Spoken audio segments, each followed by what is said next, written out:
Okay, so I'm doing things just a little bit differently than how I normally do them when I do a reading. Because normally I use the old telephone. Cough, cough. But this time, I'm using my computer. And the reason being is that when I hold something, look, it has like where it's not backwards. And I'm like, I love that.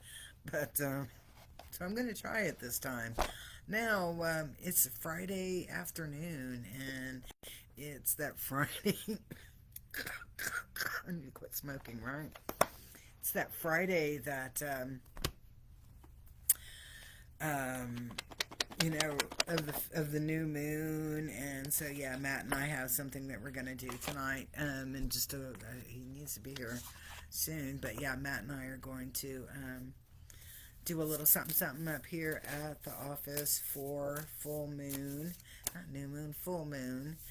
And just to kind of remind you, if you hadn't seen it or whatever, we have a couple of things really cool coming up here at Oklahoma Healing Connection, as well as at the Parallel Forest. So on October 26th, which is a Saturday morning, next Saturday morning, Matthew and I are going to be doing a sound bath concert kind of thing, where you can come in and just listen to some sound bath, some of the healing tones, hang out, do a little shopping, drink a glass or a cup of tea, any of those kind of cool things. And then we are going to, on November 1st, and that Friday evening, we are doing a Reiki 1 class, and I have a couple of chairs left, or a couple of seats available for the Reiki 1 class. It's from 6:30 to 9:30, and it is the first degree class attunement with attunement. Then the next day, Saturday, I'm so excited about this one too. We are going to meet over at the Parallel Forest at the Wichita Mountain Refuge, and we are going to do a hike through there and then go do some meditation and Reiki over at the little circle at the Parallel Forest. And it's just like one of my favorite places to be. And I will probably do some hiking afterwards over in another area not too far from the Parallel Forest. So we got a lot of cool things coming up on that. So October 26th, Sound Bath Concert.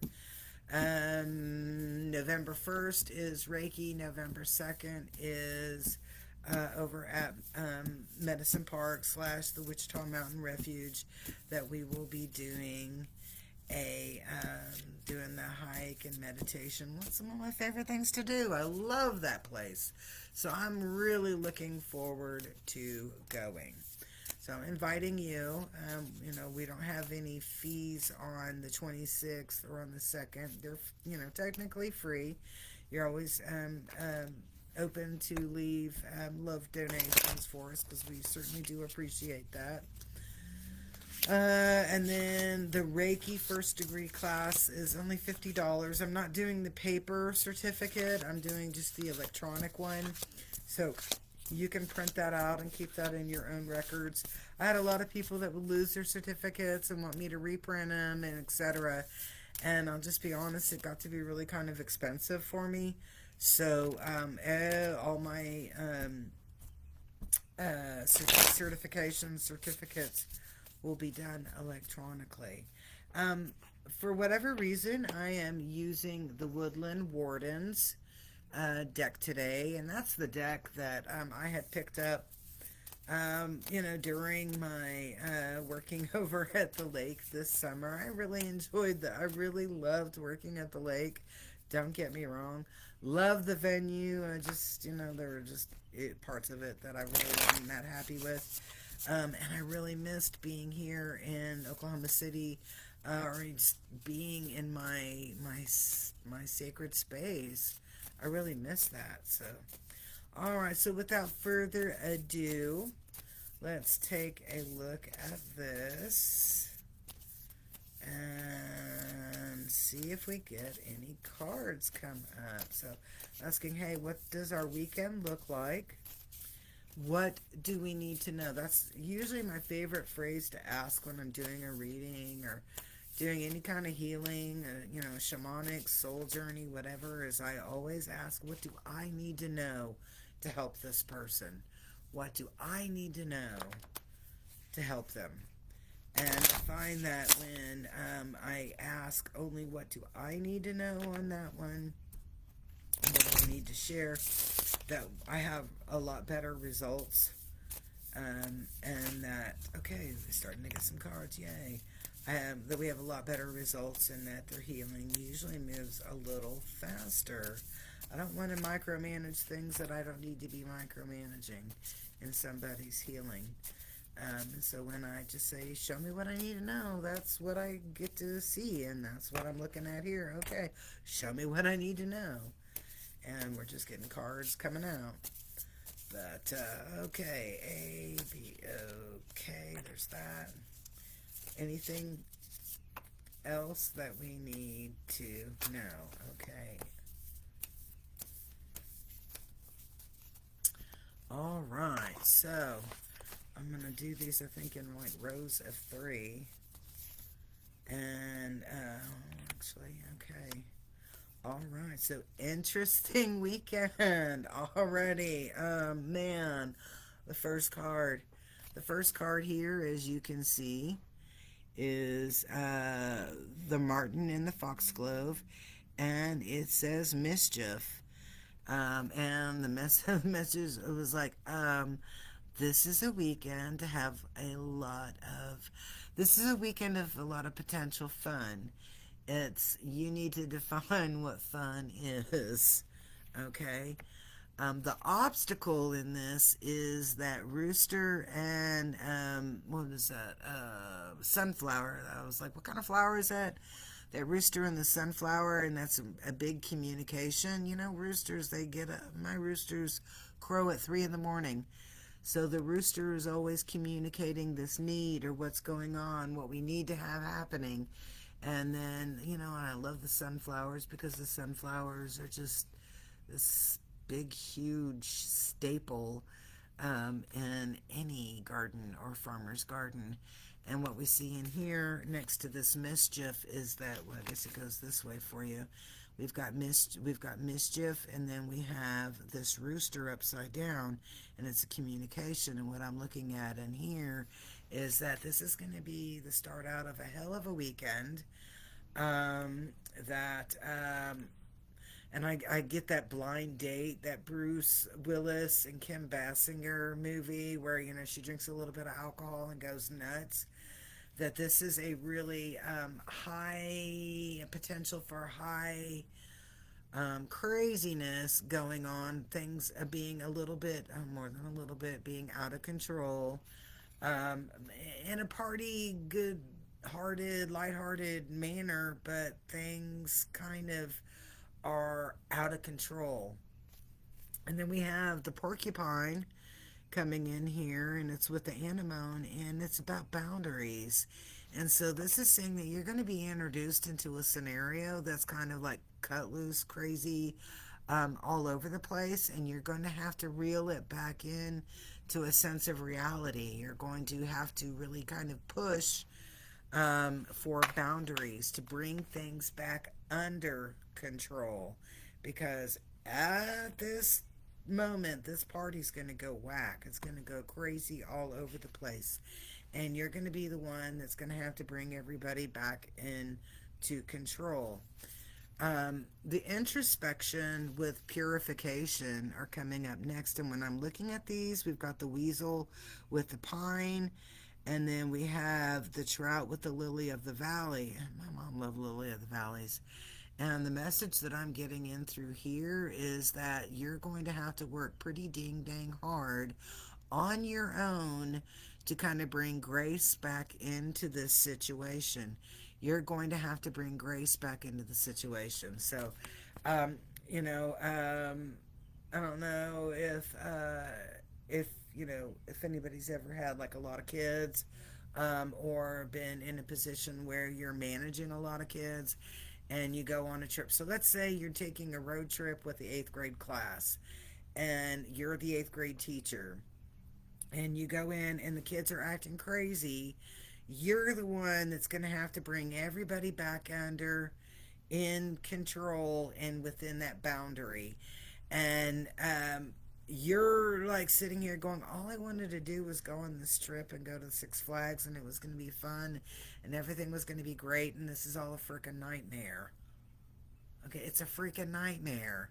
Okay, how did I get myself into this position? Well, chance favors a prepared mind. So we already know that we have a potential for craziness this weekend. And be like my sister Annie, who's prepared for everything. She's like a Boy Scouts, Boy Scouts, Boy Scouts, Girl Scouts, Boy Scouts den leader. This lady, everywhere she goes, she is prepared for anything that we might meet up with.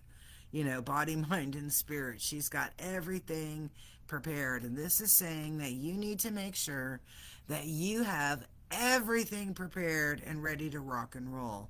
Because right now, at this time, there is a potential for a lot of craziness.